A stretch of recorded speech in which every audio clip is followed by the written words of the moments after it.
Hello to all parents, grade 11 and 12 students. I am creating this video to help everybody in our community understand the problem that we are in and that we are facing. I do not want to panic anybody or for you to be scared, but I think this topic is very important and especially right now. I will be talking on how the virus was created, the effects it can have on humans of all ages, and also, most importantly, I want to address the things you can do to prevent the spread of the virus or what an average human can do to help the situation. Also, I want to take this video and reflect on how the issues are real and how as humanity we need to be proactive and help everybody out in this time. To start off, COVID 19, or mostly known as coronavirus, is a virus that is transmitted airborne and is very easy to spread through big crowds of people. The virus originated from Wuhan, China. Experts believe that the virus spread from an animal to a human somewhere in November in 2019. A lot of people thought that the virus was only going to stay in China and not affect the rest of the world. That is why they took the situation as a joke. It was not until 2 weeks before that they stated that there was a pandemic worldwide and the situation was serious. According to Dr. John Osterholm, the COVID 19 can be related to the Spanish flu of 1918. I don't know if you remember the Spanish flu, but it killed almost 53 million people over in Europe. It is said that the coronavirus can have a death rate up to 0.01%, up to 2%. The Spanish flu, so you can put this in perspective, had a death rate of 3%, and the seasonal flu that we have every year kills about 0.01%. So the coronavirus is between the seasonal flu and the Spanish flu. One of the biggest problems countries are having right now are shortage of medical supplies and staff. This is due to the lack of being prepared and having stock of everything. In the interview, Dr. John Osterholm stated one of his friends over in Milan, who is a doctor. Sorry, send out to him that they were needing to choose who lives and who dies because of the shortage of not having the medicine or the place inside the hospital to stay or the medical staff to attend them. So I think being prepared for one of these things is one of the most important things.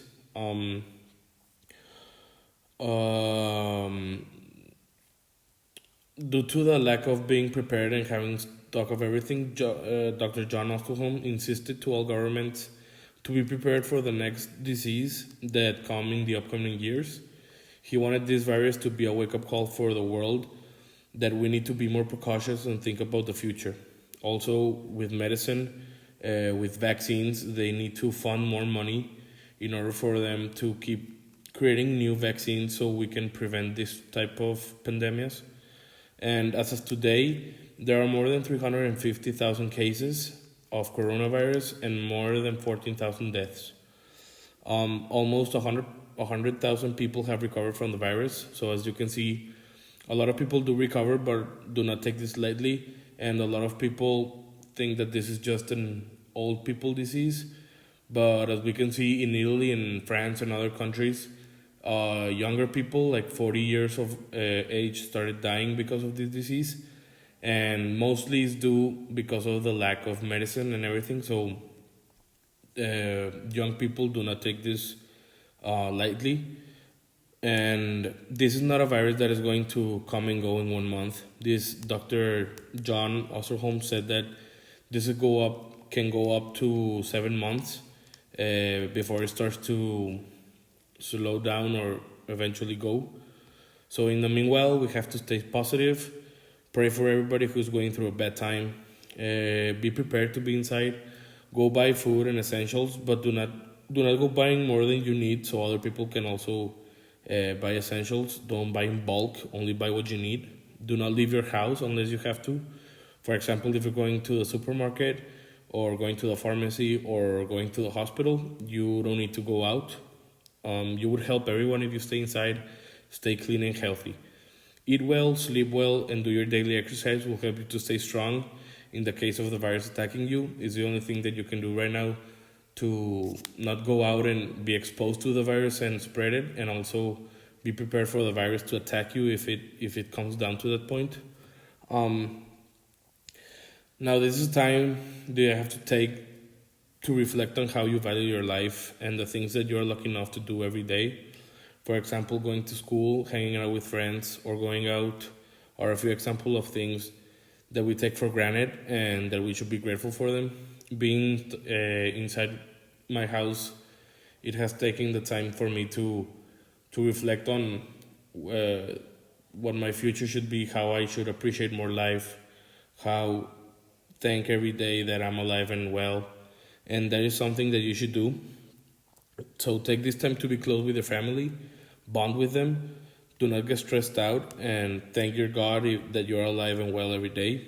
And also stop spreading fake news that are only going to scare people.